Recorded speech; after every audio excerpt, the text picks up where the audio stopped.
અમરેલી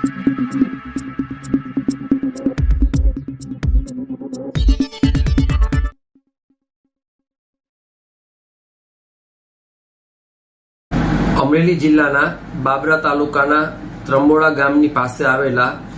એક વોકળાની અંદર ગઈકાલે રાત્રિના લગભગ 9:30 વાગ્યાના અરસે કોઈ બોલેરો ગાડી વોકળાની અંદર તણાઈ છે તેવો message Amreli fire and emergency સર્વિસના કંટ્રોલ રૂમ ખાતે આપવામાં આવેલ હતો। આ મેસેજ મળતાની સાથે ડિસ્ટ્રિક્ટ હેડક્વાર્ટરની ફાયર ટીમ રેસ્ક્યુઅર સાથે